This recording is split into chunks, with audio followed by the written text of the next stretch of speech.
Point your eyeballs at me and get ready for more Rocco on the Nicktoons Summer Splash! I'm ready! Ready. Ready? Yay! Hey, Sandy, what do you do in that weird little room? Well, I can do this, SpongeBob, I'm you! or this. SpongeBob's Nicktoons Summer Splash. In 2000 and 2001, this block aired on Nickelodeon. It's nostalgic for a lot of people, as a lot of fan-favorite cartoons aired during it, such as Rugrats and Hey Arnold. Some might even confuse it for the Nicktoons Summer Beach House, which was a similar block that aired in the following years. However, materials from the latter block have been much more abundant online. The main meat of these materials is a set of bumpers and interstitials, which were SpongeBob shorts made of entirely new material not seen on the main show. Of these, only some of the ones introducing Rocco's Modern Life are available, and there are some other generic bumpers that are believed to exist but haven't been found.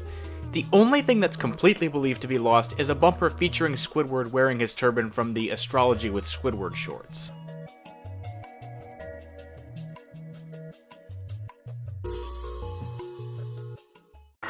When I got to college, I didn't know what to expect. But in that first fateful week, I experienced fear, love, independence, and every day I woke up with a feeling of anticipation. And somehow I knew that I would remember these days forever.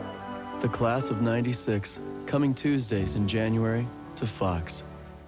Class of '96. This show was a teen drama that aired on Fox in 1993. The premise was that the show followed the lives of students at a fictional Ivy League university, and the draw was that the show would follow these characters to teach about serious issues through the various backgrounds the characters were from. The time slot did not do this show any favors. Airing on Tuesday nights at the same time as shows like Full House, the show's competitors drew it away from the target audience, and as a result, ratings were low despite critical reception generally being pretty good. The show received no home media release, as it was unsure how much interest there would have been in having one. Combine that with the low ratings that gave this a very small fan base, and very few recordings are out there. Outside of the first 5 episodes, the rest of the show is lost.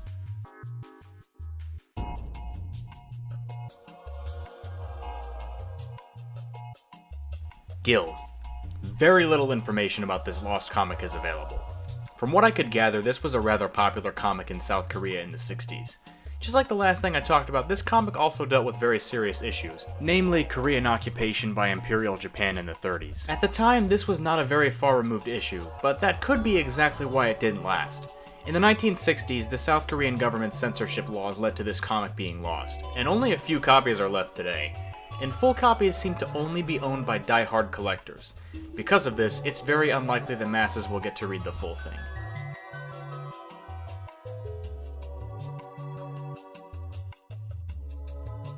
Now stand by for adventure. 3, 2, 1. In the exciting story of Colonel Bleep's arrival on Earth. Colonel Bleep. Colonel Bleep was a science fiction cartoon aired from 1957 to 1960. The premise was your usual science fiction fare for the time, but the real interest comes from the fact that this was the first television cartoon produced in color. One of the production companies that produced this cartoon, Soundac, is of particular interest, as very little information is known about it aside from the fact that it no longer exists. But the timeline on when it closed down is unknown. It's believed that the van Soundac used to keep its tapes in was stolen when the company closed down, and because of that, a huge amount of material became lost. Various leaks have appeared on YouTube, but for every 4 recovered episodes, there's 1 episode that's lost.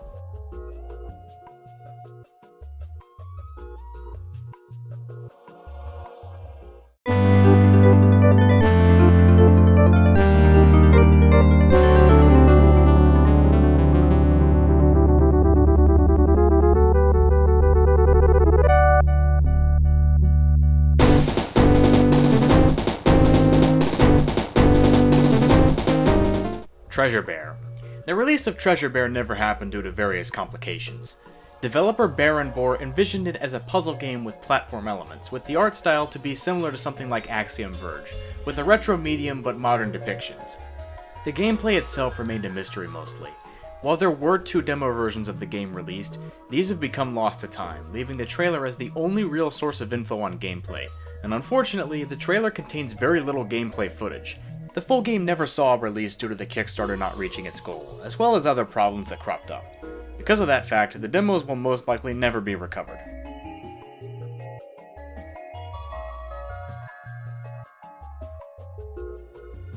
Mega Man Anniversary Collection. This game got released on various other consoles, except oddly the GBA.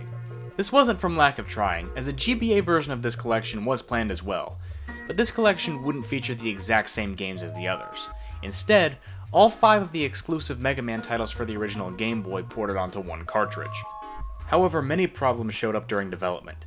The game was delayed often due to these problems, but no concrete information ever went public. It was rumored that the source code to the game was lost, in which case the entirety of the games within would have to be reprogrammed. However, forum users have refuted that claim, with one going as far to say it was eventually cancelled for stupider reasons. As of now, this screenshot is all that remains.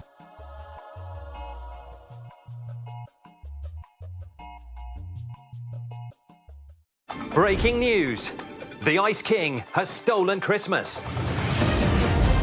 He was spotted last night on CCTV, and now we need your help to catch him. If you spot him causing trouble on Cartoon Network today, log on to cartoonnetwork.co.uk/savechristmas, tell us what you've seen, and you could win a generous reward. Ice King Steals Christmas. These were British Cartoon Network promos that served an interesting function. During the years they were on, they would air during the month of December. It's not really clear what the integration was with the website, as I never figured out how the rewards were supposed to work. Every day there would be a different skit, meaning a lot of these have to be accounted for, but these bumpers were generally only around to get a laugh and promote one of Cartoon Network's more popular shows. Only being shelved once Adventure Time ended. Since these aired daily and were different each time, the few that have been archived are sadly dwarfed by the number of these that are lost.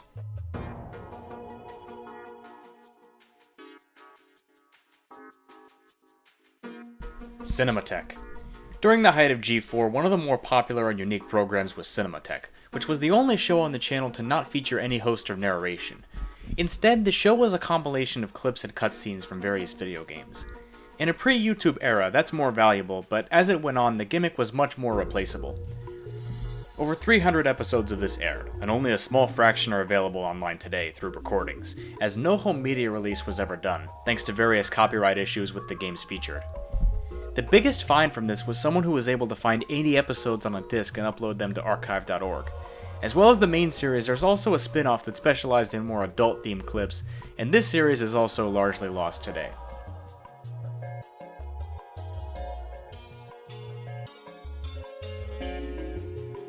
Plants vs. Zombies prototypes. Before the release of Plants vs. Zombies, there were quite a few versions of the game that led up to the final release, and as they weren't intended for the public, they're mostly lost. The first of these was from all the way back in 2002. Aside from the fact that it was from 2002, no other concrete information is known, and as such, it's not certain whether it even existed. The 2005 build of the game features very primitive graphics, but you can also see aspects of the final game taking shape. If you look closely, you can even see a design for what would become the Cabbage Pult. The 2006 build is probably the most well-known, as the gameplay essentially combines the regular levels and the conveyor levels, as you'd need sun to get plants, but you couldn't pick the plants on your own.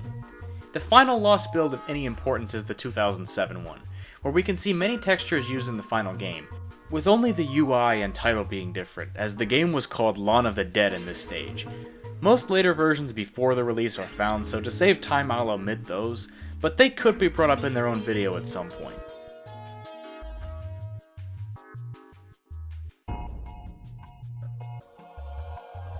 Absolutely disgusting. In the late 2000s and early 2010s, this image floated around as a popular reaction meme, where it shows a news reporter and text in the lower third that reads absolutely disgusting. Very little about this image is known until recently, and up to this point, the mystery hadn't completely been solved. The local news station UPN9 operated in New York and New Jersey, and the image is from the year 2005. The man in the picture is Brian O'Brien, who had worked for various local news stations in the New York area, but sadly died a few years ago. Despite these leads, actual footage of the broadcast has been lost for the entirety of the search, and to add to this, this image was believed to be a part of the same broadcast, though that claim has since been debunked. The wiki article has some more information about this, which I'll link below, but as of now, no one really knows how to find the footage this meme came from.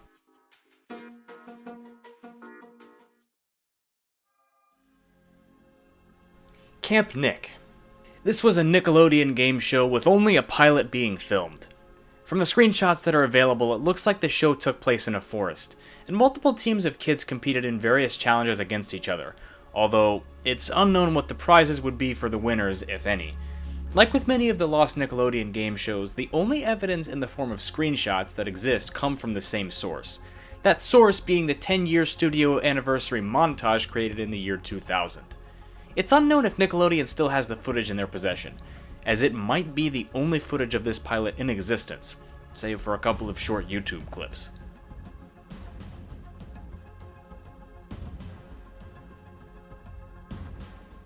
Heaven, H-E-V-A-N. Say that again. H-A. You want to try it again? H-A-V-E-H. H-E, health, H-E-A-T-H. H-E, Here you go. Lingo, Season 1. If you've never seen this game show from the 2000s, it's essentially where the New York Times got their idea for Wordle, as the concepts are very similar, with players guessing a certain 5-letter word, and then, through visual cues, they're told whether the letters they guessed are a part of the word and if they're in the correct position. Most of the show has been archived due to the Game Show Network pretty extensively airing all seasons except one in reruns. Season 1, for whatever reason, never got this treatment, and as a result is mostly lost today. What's left is a single full episode, as well as the fail compilation you just saw a snippet of, in hilariously low quality. As well as this, the 2011 revival hosted by Bill Engvall is also mostly lost today, as plenty of people don't even remember the show being revived in 2011 due to practices of mostly keeping it under wraps and seldom rerunning it. Network executives, here's your sign.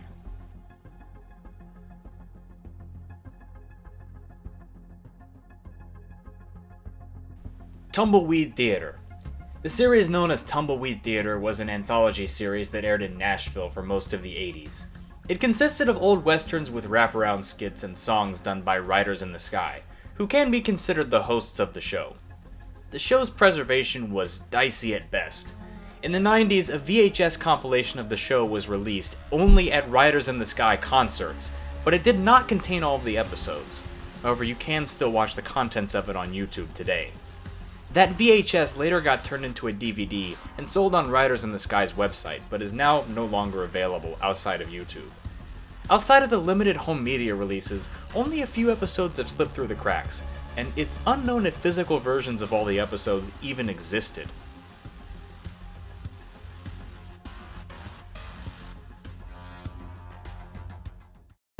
Cool! A concert!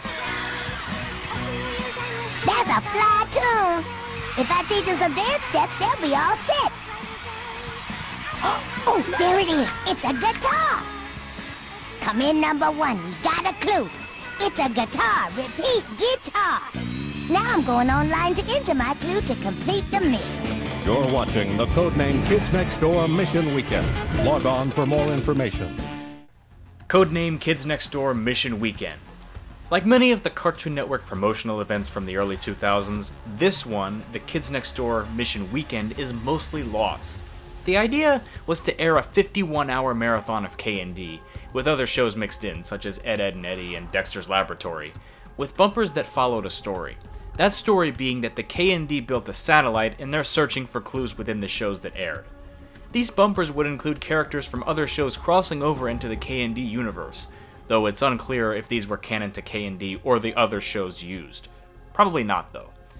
While a couple of these are available now, at one point there was a compilation of 8 of them uploaded to YouTube, which has since become lost again due to copyright claims.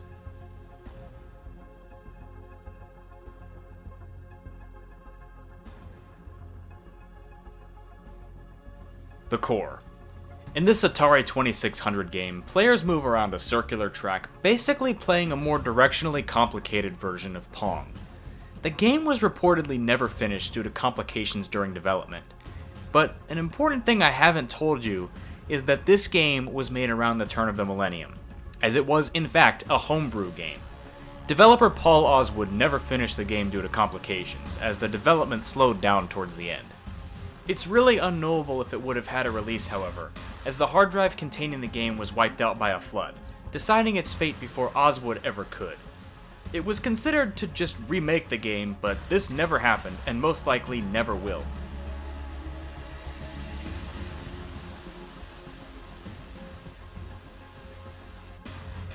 Penn & Teller's Fool Us website clips. Penn & Teller's Fool Us is one of my favorite shows the duo has ever done. It involves up-and-coming magicians showing Penn & Teller their act, and these magicians quote-unquote win if Penn & Teller can't explain how they performed their magic trick. Some of the magic acts were not included on the TV broadcast, and were instead aired on ITV's website, as the show started in Britain before we got a version here in the States. ITV strictly prohibited the distribution of these website clips outside of the UK, and the CW is technically not allowed to distribute any unaired material from this version. As a result, these clips are now lost.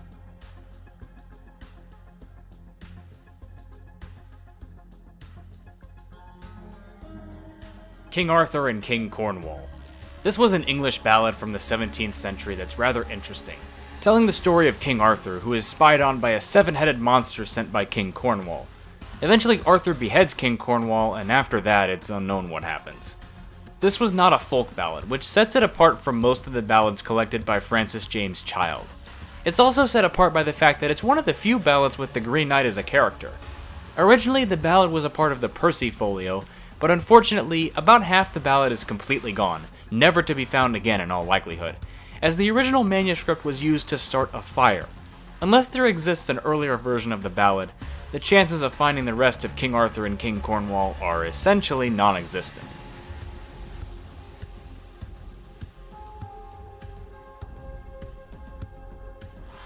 Rose of Versailles. The Rose of Versailles was a manga adaptation from the late 70s and early 80s that lasted 40 episodes. It centers around a fictional account of the French Revolution, with Marie Antoinette and a royal guard being the main characters. At the time of its airing, certain local affiliate stations declined to air past the 23rd episode. To appease fans and not end the series on a cliffhanger, a separate episode wrapping up the story was made specifically to end the series in these regions. In all other areas, the 40 episodes aired and never saw this lost episode, and it was not included in any home media releases. Unless someone has a recording they made of the lost episode, it's unlikely to get leaked. A Twitter user claimed to have a VHS tape containing the episode, and even uploaded screenshots, but it's unlikely this person will leak the whole thing, as they're afraid of copyright infringement, what with Japan's draconian laws on the subject.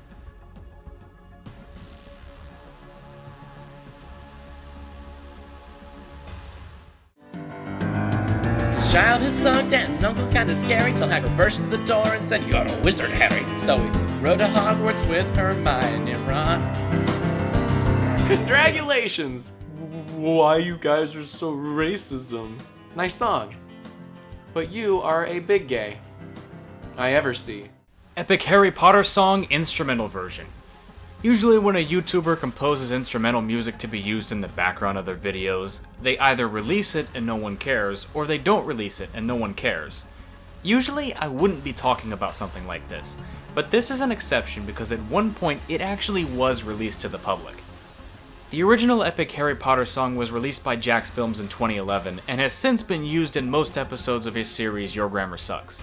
There was a YouTube upload of the instrumental that was deleted around 2019-ish, and that URL doesn't appear to be saved on the Wayback Machine. This wasn't released on one of Jack's channels, so it's unknown how this person got a hold of the instrumental, or why it was subsequently deleted.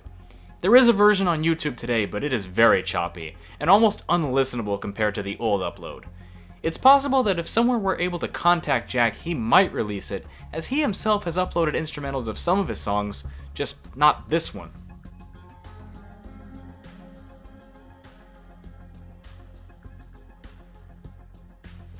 Copeland's Herobrine stream. Herobrine is one of the most ubiquitous urban legends the internet has spawned. Back in 2010, the original stream of Herobrine by streamer Copeland was not as obviously debunked as a hoax as it is today, and plenty of people believe the character was actually viewable in-game. The original 2010 stream of Copeland encountering Herobrine is now lost, however. Livestream.com did host the link to the stream, however, this is no longer the case. And when inputted into the Wayback Machine, the link didn't yield any results, meaning the chances that anyone archived the stream through any other methods are slim to none.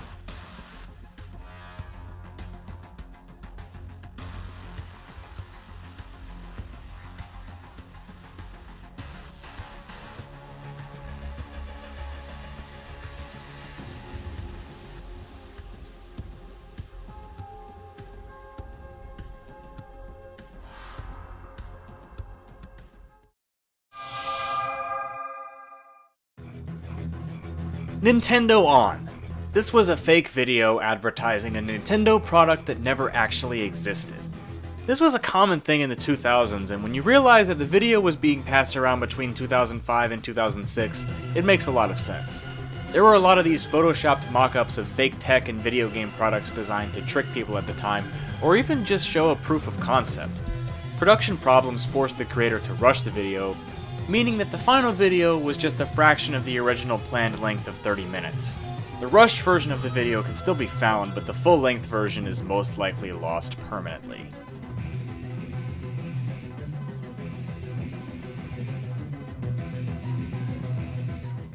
The best part of my business is working with my family. The worst part of my business is working with my family. Pawn Stars Sizzle Reel. Everyone knows Pawn Stars, the hilariously staged History Channel show where people try to come in and sell their historically significant items to Rick Harrison, his father, his son, or Chumlee. In 2008, leading a bit to 2009, to pitch the idea of the show to executives, a sizzle reel was made. It was filmed over the span of one weekend and took about 2 weeks to edit together. Obviously, the sizzle reel got picked up for a pilot and later a full series, and the rest was history. No pun intended. Are you sure about that? Of the 7-minute sizzle reel, only about 3 minutes are available, uploaded by the production company themselves. So it's very likely they have the full 7 minutes, though it's unknown why they didn't upload the full thing.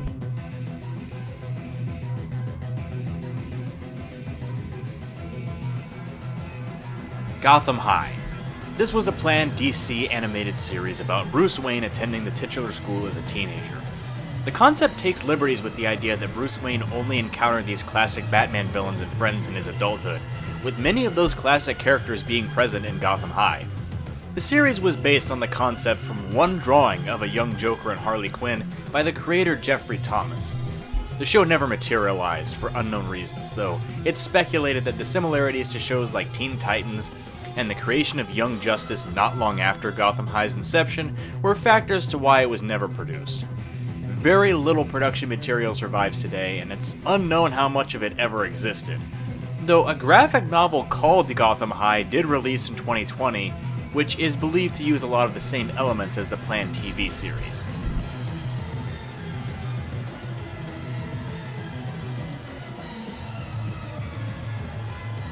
Human Wreckage. It's estimated that anywhere from 75 to 90% of all silent films ever created are lost, depending on who you talk to. Human Wreckage is a part of that statistic. The film was designed to show the dangers of drug use, meaning it's one of the, if not the, first drug PSA ever made. The movie is about an attorney that defends a drug addict who robbed a store, only for that attorney to become addicted to prescription narcotics and his journey out of that addiction. The 80-minute film was allowed in the US because its drug references were Hays Code compliant, though the film was banned in Britain, and today only a few screenshots survive.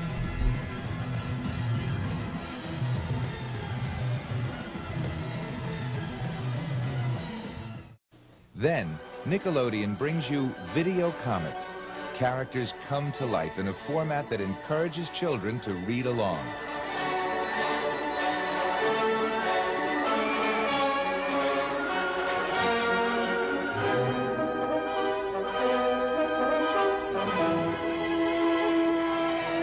Video Comics. In the early years of Nickelodeon, a lot of its programming was acquired programming, mainly from Canada. You Can't Do That on Television is one example of this.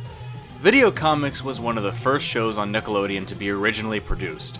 Much like Cinematheque on G4 later on, Video Comics was essentially that, just with comics instead of video games. Basically just being a reading of comics on TV. Only DC comics were featured, as Nickelodeon at the time had the rights to them via Warner. There were 12 episodes of Video Comics, only 3 of which were accounted for in their entirety. A 25-second clip of episode 4 is also uploaded to YouTube. The rest of the show is lost.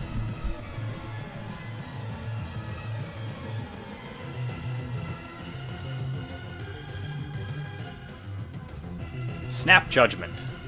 During the height of Gene Rayburn's career on the 60s incarnation of Match Game, there was Snap Judgment, which also had a similar concept and gameplay to the 60s version of Match Game.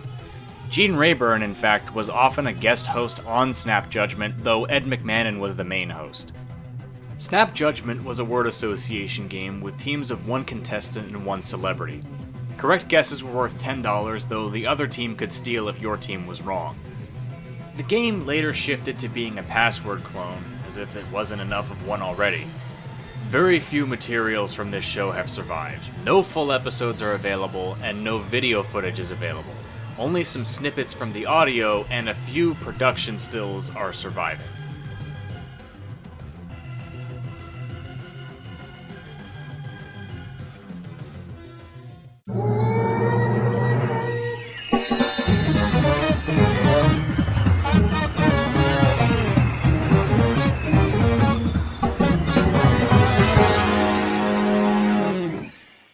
Donkey Kong Racing.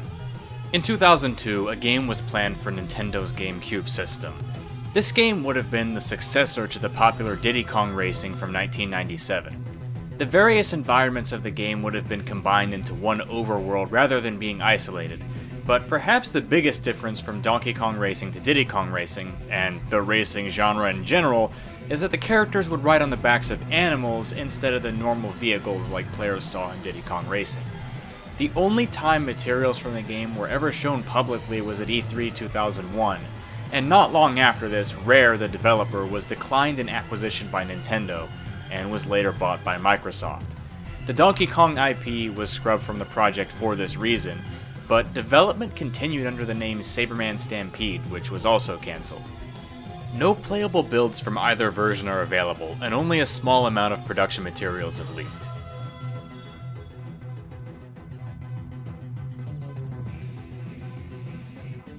Drawn Together Pilot.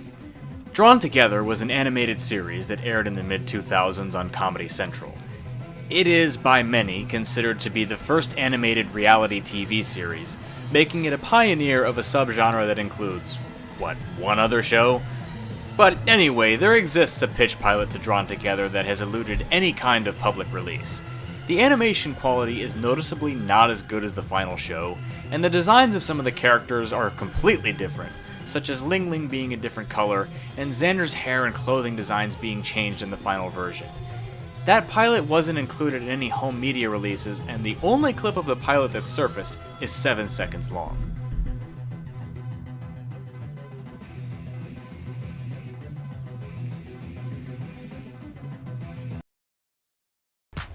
Hey, what's that, HH? My ticket to must-see 3D at HH Gregg. Then you gotta see the Panasonic Viera 3D TV. Whoa! It's not only an amazing 3D experience, it's one of the best 2D TVs ever tested. Even without the glasses, the Panasonic Viera is a whole new world of TV realism. What could be better? VieraCast Internet TV? Candy? No thanks. HH Gregg ads.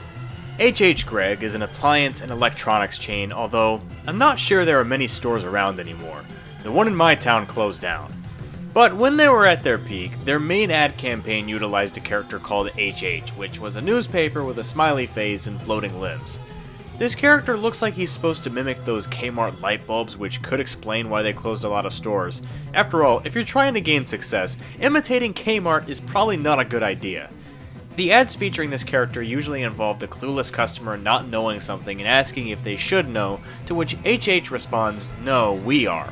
The use of the HH character was in phases, with different commercials every few months advertising whatever new product was featured at HH Gregg locations. But the HH character was only used from 2009 to 2011. There are still a few ads that are lost but are believed to exist, but it's possible that some of the lost ads are just undiscovered and not accounted for.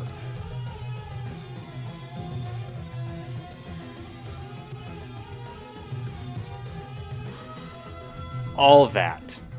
By now, I'm sure you've heard of the iconic Nickelodeon sketch show All That, and for those that haven't, it was basically Saturday Night Live for kids, right down to both shows featuring Kenan Thompson for a considerable length of time.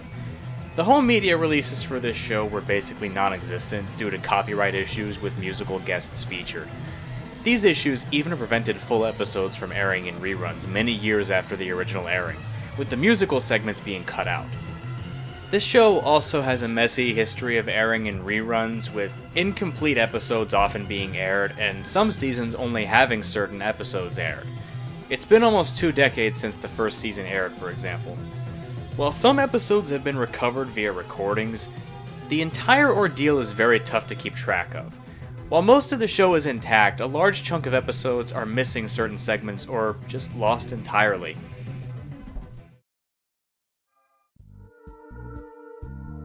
Beware of Dog. The last thing you'd think of when you think of an Animal Planet show would probably be a sitcom. But in fact, there was a sitcom that aired on Animal Planet back in 2002 called Beware of Dog. The show is about a talking dog named Jack who narrates a story as he observes the lives of his human owners. The show was very unpopular, and the awful reception by audiences is most likely what led to the show being cancelled and lost. While 7 episodes of the show were made, only 2 aired before the show was canned. Footage from those episodes, as well as the other 5, are practically non-existent today, as the only surviving materials from this show are a couple of promos and some production stills. No one can refuse this look. I walk into Animal Planet, open my peepers, next thing you know, I got my own series. His thoughts are worse than his bite. Beware of Dog, premiering August 13th at 8. See what I mean? An incredible power. On Animal Planet.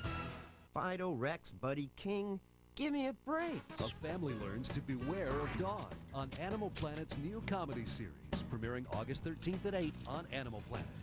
I wouldn't call a cat any of those names.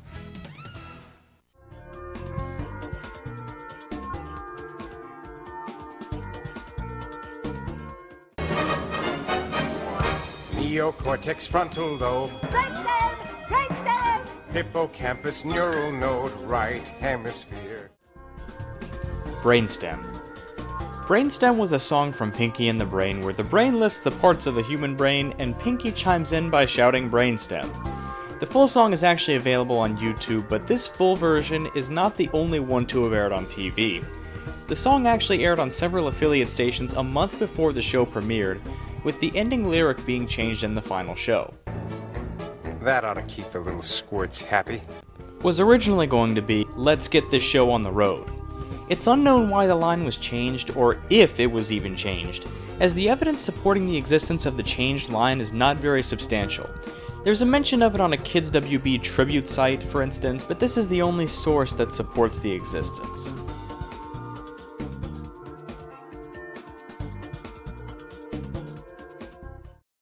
Jefferson, this is ridiculous.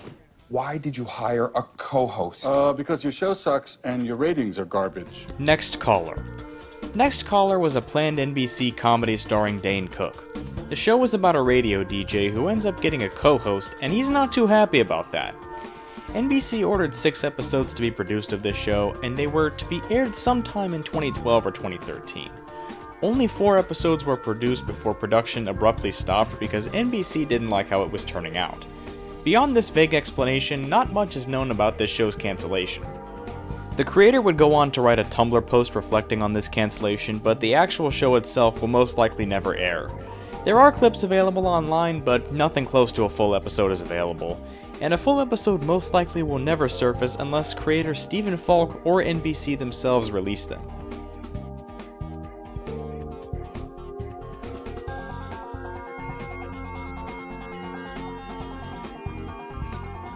K-Lumbo.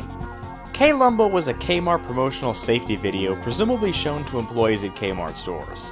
It was supposedly a parody of Columbo, where a detective investigates Kmart's safety protocols. Supposedly, the film also has another title, Safety is No Accident. It's unknown if this is a separate film, alternate title, or subtitle to the film, as court cases reference the two interchangeably while also treating them as separate films. Obviously the video is lost, and because of the lack of intentions to show it to the public, combined with the fact that more and more Kmarts are closing, it's unlikely this film will ever see the light of day.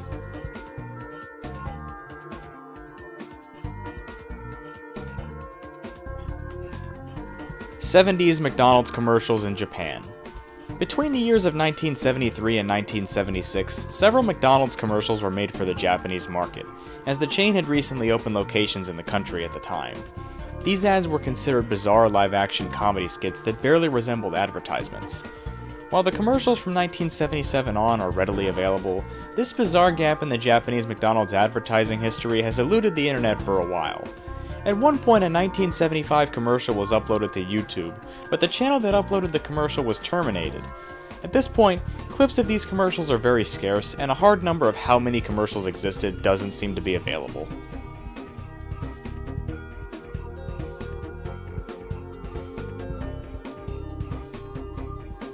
Fallout Van Buren. While fans know Fallout 3 as the third installment in the mainline Fallout games, it was planned to be very different. Black Isle Studios, who created the series, were to be the developers of this game, and it was supposed to be more traditional than the final Fallout 3 ended up being. Development of the game was cancelled in 2003, and the franchise was sold to Bethesda, who promptly scrapped anything that had already been made of the game, and even changed the game into a 3D game with a completely different story. At this point, production materials from the original version of the game are very scarce, and very little footage exists.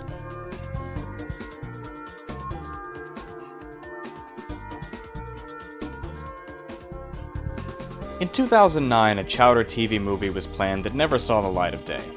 The storyboards were completely finished, but ultimately the TV movie was scrapped as C.H. Greenblatt ultimately wasn't happy with how the film was going, and decided not to restart production. Greenblatt left this synopsis in a blog post. The basic story is about Chowder finding an enchanted map that leads to Pie Land, and more importantly to Gravy Jones' lost treasure, the ultimate gravy recipe. Panini and Endive have the other half of the map, and of course only true love can unite the two halves of the map to show the location of the treasure. There was even a big kiss between the two kids in the action-packed finale. At one point, an antagonist was to be introduced named Picanahay, a character depicted in the only surviving production material, who was based on and was to be voiced by Matthew McConaughey. As of now, the storyboards and other materials besides this photo are completely lost.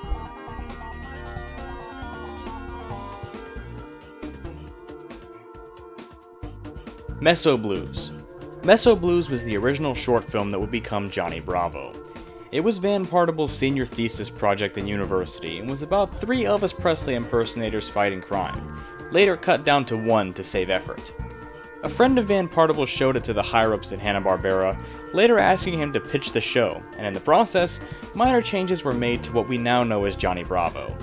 Some production materials have surfaced, and some footage has been shown in some behind-the-scenes videos, but zero audio has surfaced, and the footage that has surfaced is nowhere close to the whole thing. Unless Partible or Cartoon Network themselves releases the short, it most likely won't see the light of day. When I was at Loyola, this was my senior thesis project. It was this short, basically about an Elvis-type person. Right.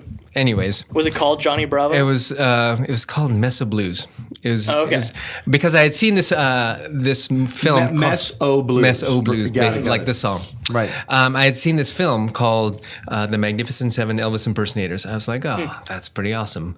I'd like to do that, so I wanted to do my own cartoon type version of it. And I was going to do the 3 Elvi, so I tried to find all these different ways of how to draw Elvis impersonators and stuff like that. And then I realized I didn't have that much time, so it became 1 Elvi. Oh, nice.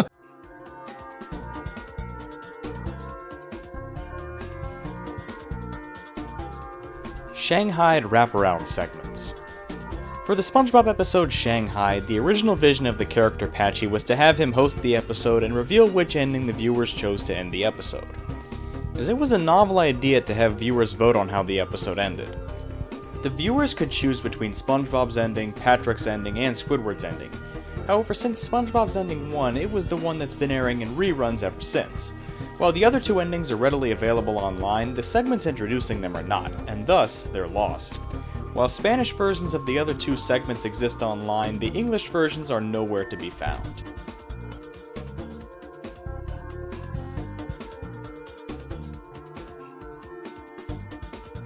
Baby Shaker.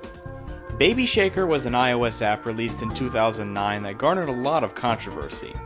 The premise was that a crying baby would appear on the screen, and the user would shake his or her phone until red X's appeared over the baby's eyes. People were outraged at this. Babies getting brain damaged over being shaken is a very real phenomenon, and supposedly the app was released during the Awareness Week of Shaken Baby Syndrome. Apple promptly removed the app from the App Store after the app got in the news. Obviously, the app is lost now, and the only people that would still have access to it is if the app was already downloaded on their phone. Independent developer Dom Sagola helped build the iPhone app for the Obama campaign and says Baby Shaker needed to be pulled. I wasn't too impressed, and the concept itself is a little bit distasteful, actually.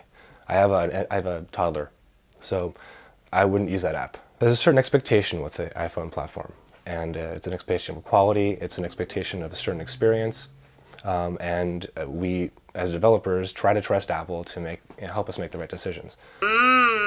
Rand Alexander, who helped develop this cookie-eating app, suggests a rating system for the iPhone. They do have games that are a little more of a mature audience. I think maybe with something like that, it could have been rated mature.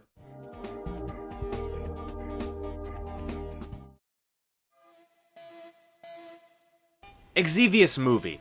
This film was a collaboration between Namco and some film company called Groove Corporation in 2002.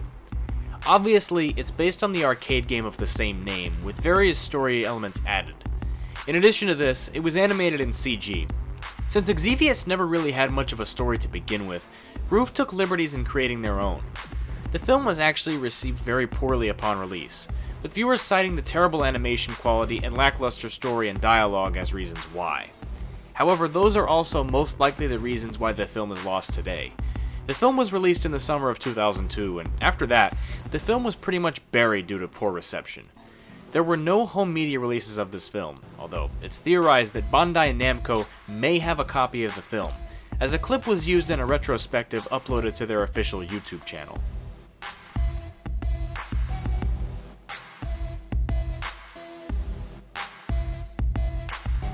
Apple Pie. Wow, episode 2 seems like ages ago. That fact seems even weirder when you find out that Apple Pie, a sitcom I talked about in episode 2, has had barely anything found since that video was made. For those that haven't seen episode 2, Apple Pie was a sitcom from 1978 starring Rue McClanahan, who would go on to be one of the main characters in The Golden Girls, and that was her biggest role. Rue's character, named Ginger Nell, puts out an ad in the newspaper after moving to Kansas City during the Great Depression. Through this ad, she's basically able to form a makeshift family, and the show is about the wacky scenarios they find themselves in. During my original segment about this show, there were 0 found episodes of the show, and that's still how it is today. The only thing that's been found in the nearly 21 months since is a short clip. There's the Lasky twins now. Come in, Trudy. Hi, Ginger Nell.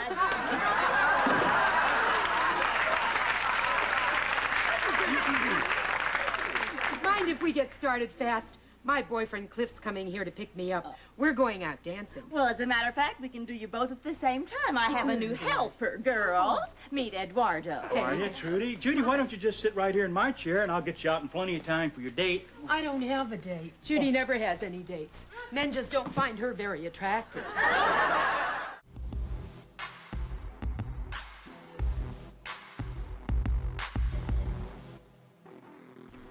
Crash Test Dummies. This was a show that aired in Britain in 2007. The premise was 2 guys basically trying to destroy things, and that's it. Much like a simpler version of Destroy Build Destroy, except much more obscure. The show didn't last long, and due to this, networks don't often put much effort into trying to preserve shows like that. After the show's cancellation, there were very few, if any, reruns. Today, all that survives is a couple of episodes and a few short clips on YouTube. More full episodes did exist on YouTube at one point, though there were issues, such as audio problems and narration added to the episodes by the uploader. Even still, those full episodes haven't survived, as the channel that uploaded them was terminated.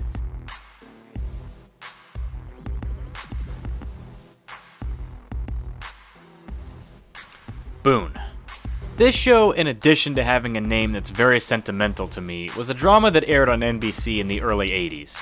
The show revolves around a teenager who goes to Nashville in hopes of becoming a hit musician. As part of the hook, every episode included 2 original music numbers, 1 country and 1 rock and roll. The show was not successful by any measure, as its time slot was in heavy competition with other, more popular dramas on at the time. There was never a home media release due to the commercial failure of the show, and as a result, no footage from any episode has survived today. At one point, the intro was available, but has since become lost again, meaning that this photo is all that's survived.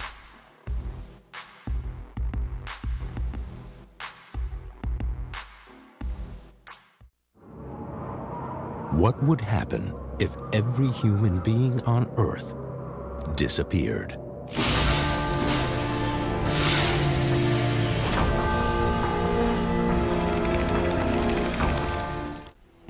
Life After People.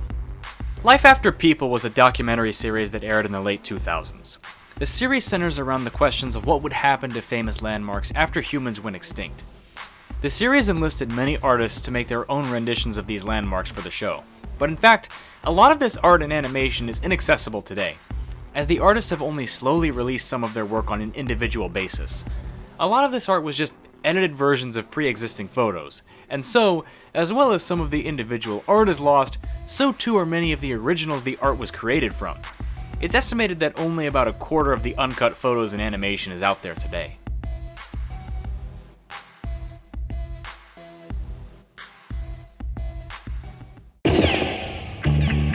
Welcome to Nicktropolis. Nicktropolis is a deep, persistent game world that offers kids a place to create, collect, and connect. Nicktropolis. This was a Nickelodeon MMO that launched in 2007. It contained many of the standard MMO traits, such as customizable characters, a hub world, playable minigames, and chat features. If any of that at all sounds familiar, it's because Nicktropolis was rebranded into The Club in 2010, which was something I talked about close to a year ago in episode 13. There does exist some footage of the original game online, though obviously the actual game itself is not playable. Though, as some assets have leaked, one user actually recreated their own version of the game with the assets that were available. But obviously this comes nowhere close to the actual game being found.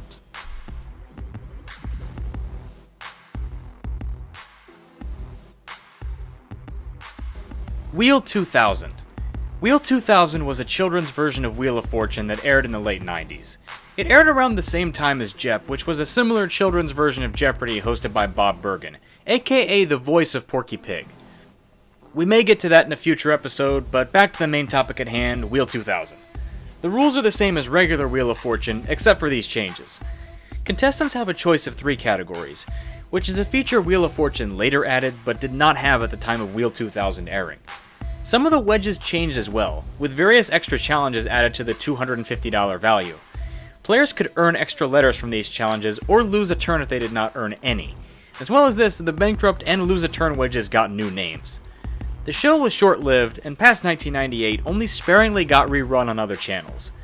Due to this, and the show's general obscurity, only just over half the show is available today.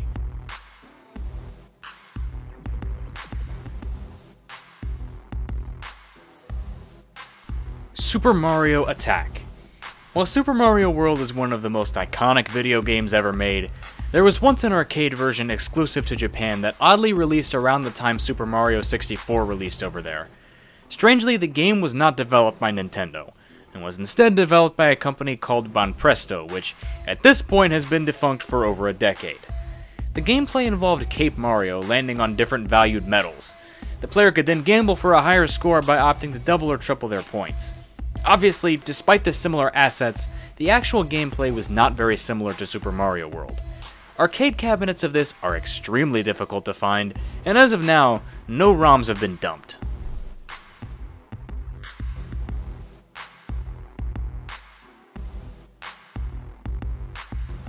One vs 100 Xbox Live Edition.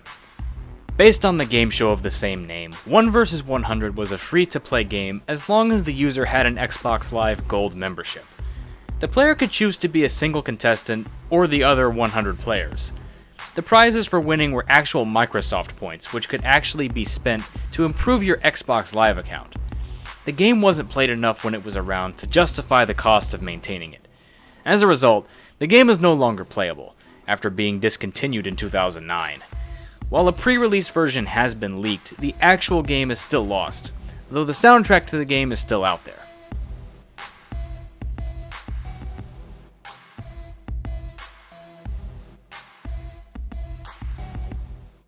Ladies and gentlemen, I'd planned to speak to you tonight to report on the State of the Union. But the events of earlier today have led me to change those plans. Today is a day for mourning and remembering. Nancy and I are pained to the core by the tragedy of the Shuttle Challenger. We know we share this pain with all of the people of our country. 1986 State of the Union Address, original version. The 1986 State of the Union Address isn't necessarily lost. What is lost is supposedly its original version, which isn't even confirmed to exist. The 1986 State of the Union was to originally be given on the same day as the Challenger launch. Due to the disaster that ensued on that day, President Reagan made a separate address that day, and the State of the Union address was delayed. It's theorized that part of the address was going to talk specifically to the crew who worked on Challenger, but this obviously never happened due to the disaster. It's unknown if this was the plan for the original version, and thus, if it was the original plan, if a copy of the original transcript exists. If that copy does exist, it's highly unlikely that it will leak.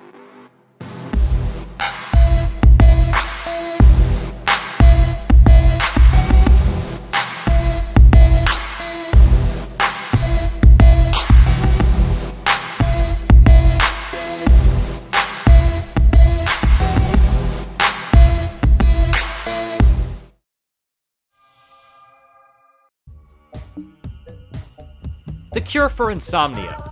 This lost experimental film has very little information available. The film, which is 87 hours in duration, stars actor L.D. Groban reading a 4,000-page poem, which shares its name with the title of the film, interspersed with heavy metal music and pornography. As the title suggests, the film was designed to cure insomnia by reprogramming viewers' circadian rhythms. Because the film wasn't designed for leisurely viewing and was instead designed to serve a purpose, there was never a home media release. The film was shown at the Art Institute in Chicago in 1987, but since then, it's unknown if any copies survived. At the time of its release, Guinness recognized it as the world record holder for longest film ever created, but really, that's its only claim to fame.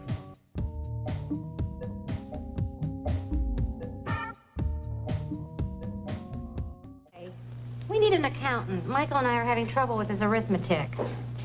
Mom, it's not called arithmetic. It's called math.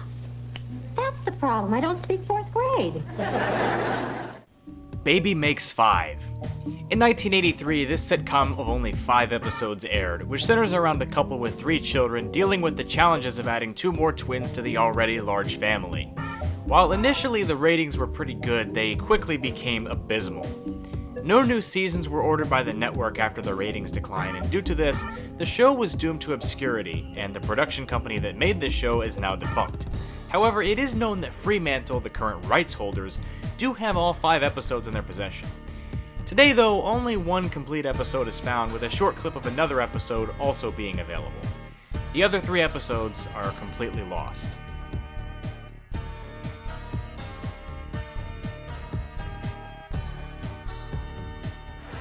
Then see what happens when a housewife goes to work full-time. What's wrong with Mom? Mom is smashed. It's a new comedy series starring Joan Hackett and David Grove. Both new comedy series premiere Saturday, April 8th, starting at 8:30, 7:30 Central to Mountain. That's next Saturday on CBS. Another Day. Another Day was a sitcom that aired on CBS in 1978. There was only a total of 4 episodes aired, however. The premise was rather cliched for the time, as the plot focused on a couple working their jobs and trying to make ends meet. Yeah. The ratings were abysmally low. So much so that after each episode aired, they were never aired in reruns again. Each episode aired only once, and because of the fact that the show aired in a time when recording methods weren't really available like they are today, the show became completely lost. The only tangible materials from the show are a few promos.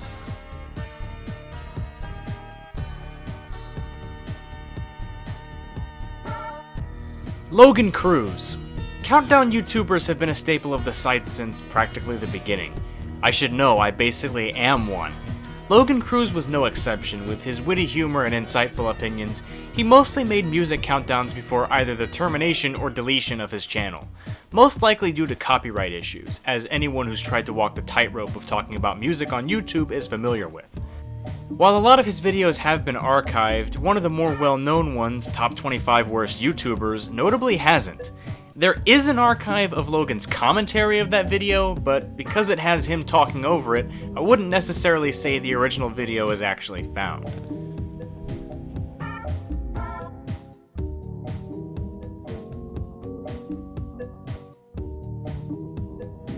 Macy's 4th of July Fireworks Spectacular.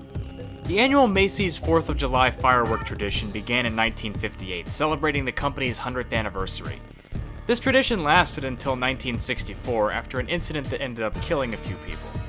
The tradition started back up in the 70s with Disney partnering up with Macy's to celebrate the country's bicentennial.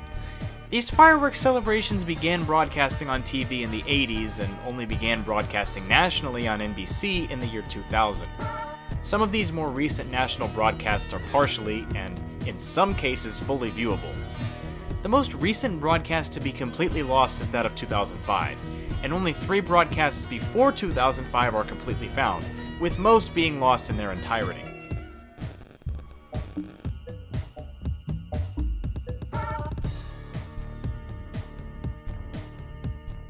Four lifelong friends compete in the most embarrassing challenges imaginable. And the loser? He gets punished. You should know I'm getting a boner.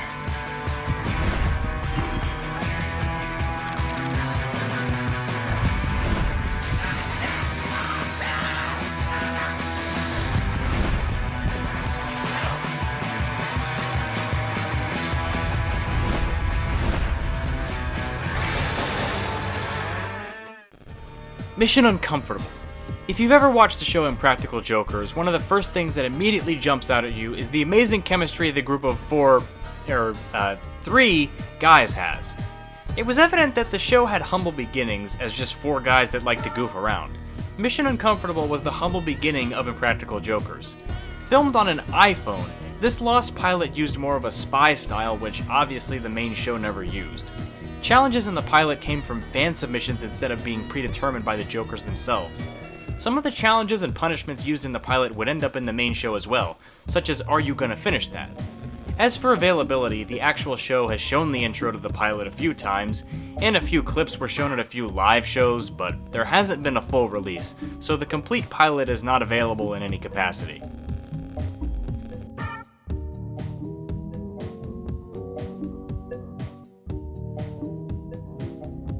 Sonic SatAM Unused Intro. In addition to being a well-known video game character, Sonic of course has had his fair share of cartoons. Referred to as Sonic SatAM due to its airing on Saturday mornings, the cartoon I'm referring to aired across 2 seasons in the early to mid-1990s. The intro to Sonic SatAM began production early, and due to this, the character designs evolved quite substantially before the show went to air. A new intro was created, and for a while nothing was ever seen or heard from the original intro with the original character design. Bits and pieces have come out in the 3 decades since Sonic SatAM's beginning. The final 10 seconds of the intro has been uploaded to YouTube in poor quality, and the intro was shown at the 1993 Summer Consumer Electronics Show. The only other pieces of the intro are storyboards and a single second of footage uploaded separately from the final 10 seconds on YouTube.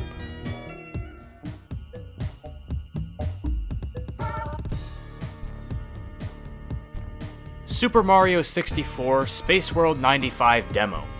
The 1995 Space World demo of Super Mario 64 is most likely a piece of lost media that the public will never see a playable version of.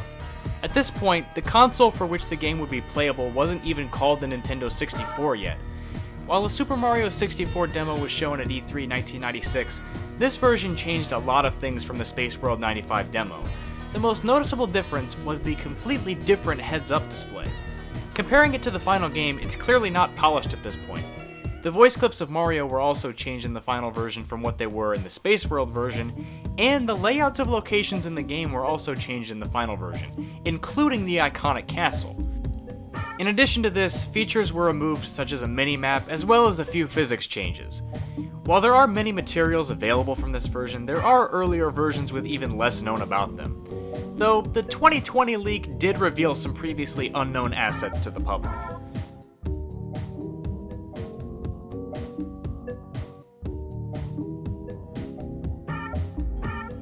Kaiser.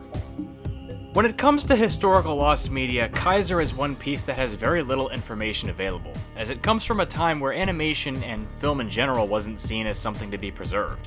The 1917 short film Kaiser is considered the very first piece of animation to come out of Brazil.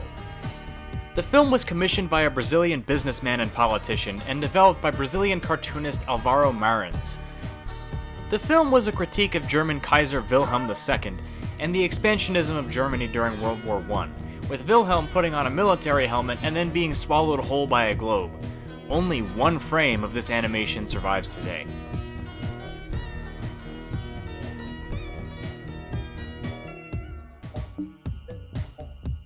Guys, I'm here in Dimsdale, and my next guests have amazing magic powers, entertain millions, and don't need white tigers to do it. Sorry, guys, you're fired.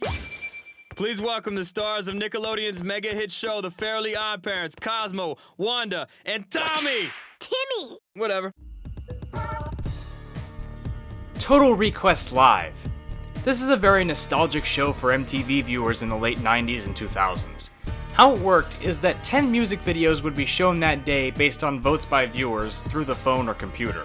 While the show generally lasted an hour and was played for many consecutive days of the week, both of those statements have asterisks attached, as the show evolved quite a bit in its run. The show eventually lost its popularity due to decline of music programming on MTV, and it resulted in the show's end in 2008. Of the show's many episodes in its 10-year run, only 13 full episodes have survived.